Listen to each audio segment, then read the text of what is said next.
कोरड्या विहिरीस पाणी लागले. नमस्कार मंडळी, कसे आहात आपण? चला तर मग आज आपण गजानन महाराजांची एक कथा पाहूया.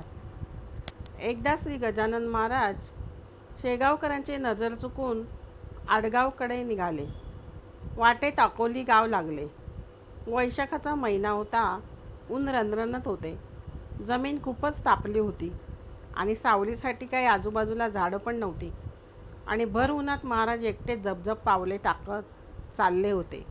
त्यांचे शरीर पण घामाघूम झाले होते. तहान लागली होती.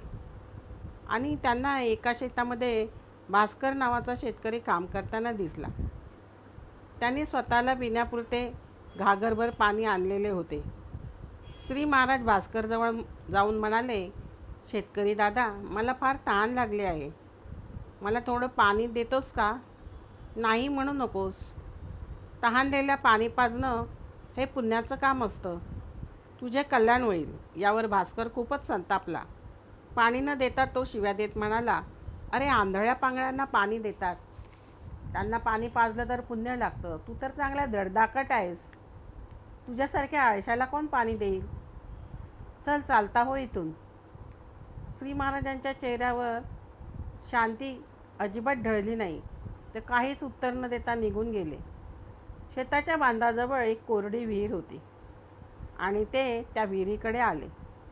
भास्कर खेकसत म्हणाला, हे वेड्या, तू तिकडे जाऊ नकोस. तिथे तुला पाणी मिळणार नाही, कारण ती विहीर कोरडी आहे. तुला कुठंच पाणी थेंबरसुद्धा मिळणार नाही. आणि श्री महाराज क्षणभर थांबले. त्याच्याकडे वळून पाहत म्हणाले, असं काय? विहीर कोरडी आहे म्हणतोस? पाहतो प्रयत्न करून, जर विहिरीला पाणी लागतंय का. या निमित्ताने अकोलीकरांचे पिण्याच्या पाण्याचे हाल तरी दूर करता येतील. भास्कर स्तिमित झाला.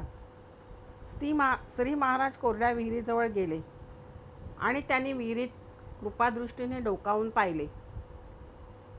विहिरीच्या काठावर पद्मासन घालून भर उन्हात त्यांनी ध्यान लावले आणि जगत कल्याणासाठी प्रार्थना सुरू केली. श्रींच्या विश्वासयुक्त प्रार्थनेने चकित झालेला भास्कर जवळ येऊन विहिरीत डोकावून बघू लागला. आणि काय चमत्कार झाला. त्याचा आपल्या डोळ्यावर विश्वासच बसेना. विहिरीतल्या काळ्या कभिन्न पाषाणांना पाझर फुटून त्यातून झरे वाहू लागले होते. काही वेळातच ती विहीर स्वच्छ आणि शीतल थंड पाण्याने भरून गेली. भास्करला विलक्षण आश्चर्य वाटले. कित्येक वर्ष कोरडी असलेली ती विहीर भर उन्हाळ्यात श्री महाराजांच्या सामर्थ्याने तुडुंब भरली गेली. श्री महाराज आपण नको नको ते बोललो. श्री महाराजांना आपण नको नको ते बोललो. याचा भास्करला खूपच पश्चाताप झाला. तो श्री महाराजांच्या चरणावर वारंवार मस्तक ठेवून क्षमा मागू लागला.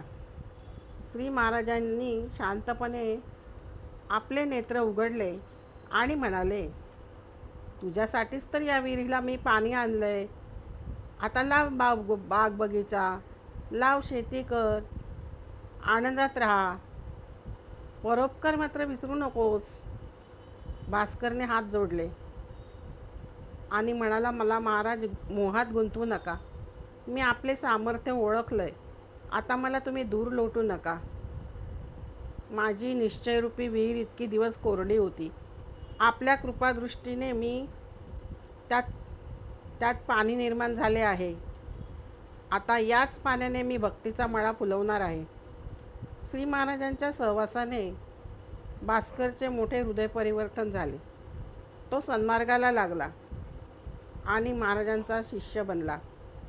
कोरड्या विहिरीला पाणी लागण्याची बातमी काही वेळातच गावामध्ये पसरली आणि लोक पाहण्यासाठी तिथे गर्दी करू लागली.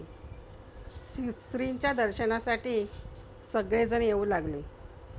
श्रींचे दर्शन घेत जय जयकार सर्वांनी केला. नंतर भास्करसह श्री महाराज शेगावला परत आले. भास्करने घडलेला चमत्कार सर्वांना सांगितला. तेव्हा सर्वांनी श्रींचा जय जयकार करीत त्यांना नमस्कार केला. असे असतात संत परोपकारी.